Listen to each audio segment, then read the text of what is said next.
एक गुरु अपने शिष्य को एक आईना दिया, जिसमें जो भी अपना चेहरा देखेगा उसकी बुराइयां और भलाइयां उसमें नजर आएगी। एक बड़ी छोटी सी कहानी है एक गुरुकुल के छात्र की। इसका आखिरी दिन था गुरुकुल में। जब जब वह लड़का गुरुजी को प्रणाम करने गया, विदा लेने के लिए गया, तो गुरुजी ने उसको एक तोहफा दिया, एक हदिया दिया और कहा कि बेटा, एक ऐसा आईना है जो सामने वाले के मन में क्या चल रहा है, बुराई है या अच्छाई है, सब बता देता है। वह लड़का बहुत ही खुश हुआ कि गुरुजी ने बहुत ही अनमोल गिफ्ट दिया है। उसे लगा कि सबसे पहले गुरुजी को ही देख लेते हैं कि किस तरह दिखते हैं। तो उसने गुरुजी के तरफ आईना को घुमाया तो देखा कि गुरुजी के अंदर तो बुराई है। उसे दिखाई दिया कि क्रोध बचा हुआ है, अहंकार बचा हुआ है, वगैरह वगैरह।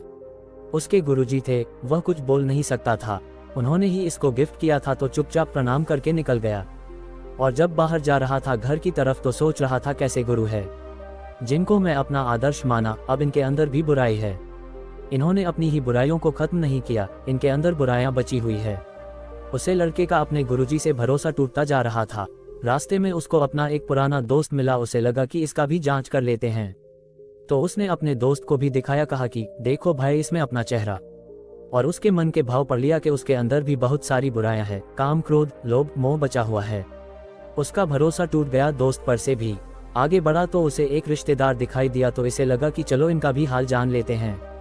उस लड़के ने उनको बोले कि मैं बड़ा कमाल का आईना लाया हूं और इधर उधर के फायदे बोलकर उनको आईना दिखाया। उन्होंने अपना चेहरा देख तो उस लड़के ने उनके भी मन पढ़ लिया कि इनमें भी कमियां हैं और बुराइयां हैं। अब उस लड़के का भरोसा पूरी दुनिया से उठने लगा कि दोस्त में भी कमी है और मेरे गुरुजी में भी कमी है, रिश्तेदारों में भी कमी है, सब में कमी है और बुराइयां हैं। लोग बताते क्या है और अंदर से क्या है, दोगलेपन की दुनिया है। और वह सोच रहा था कि ये दुनिया झूठा संसार है, झूठी दुनिया है, और बहुत ही गुस्सा कर रहा था अंदर ही अंदर। अब अपने घर की तरफ आ चुका था और घर में जब अपनी गली की तरफ बढ़ रहा था तो सोच रहा था, मेरे जो मम्मी पापा है उनमें कोई बुराइयां नहीं होगी, उनमें कोई कमी नहीं होगी और वो बहुत अच्छे होंगे। पिताजी तो बहुत समझ में उनकी इज्जत है और वह समाज सेवी भी हैं। माँ को तो लक्ष्मी मानते हैं सब। तो गया घर में और सबसे पहले पिताजी को दिखाया वह आईना और कहा कि पिताजी, आईने में अपना चेहरा देखिए। अब उसके पिताजी में भी उसकी कमियां और बुराइयां नजर आई। उसका तो भरोसा और उम्मीद भी टूट गया। फिर मम्मी को आईना दिखाएं, उसमें भी कमियां नजर आई। फिर उस लड़के को लगा कि बिना देरी की आप सीधा गुरुकुल चलते हैं और इस आईने को वापस करते हैं गुरुजी को और उनसे पूछते हैं कि चल क्या रहा है इस दुनिया में, क्या सारे लोग दोगले हैं। फिर उठा वहां से सीधा गुरुकुल गया और गुरुजी को प्रणाम किया और कहा कि ये किस तरह का आईना आपने मुझे दिया है, सबके भाव पता चल रहे हैं और देखो कि किस तरह दुनिया चल रही है। यहाँ तक कि गुरुजी, आप में भी बुराई बची हुई है, आपने भी अपनी बुराइयों को ठीक नहीं किया। गुरुजी उस लड़के की इस बात को सुनकर जोर जोर से हंसने लगे और कहने लगे, जरा एक सेकंड के लिए रुक जाओ।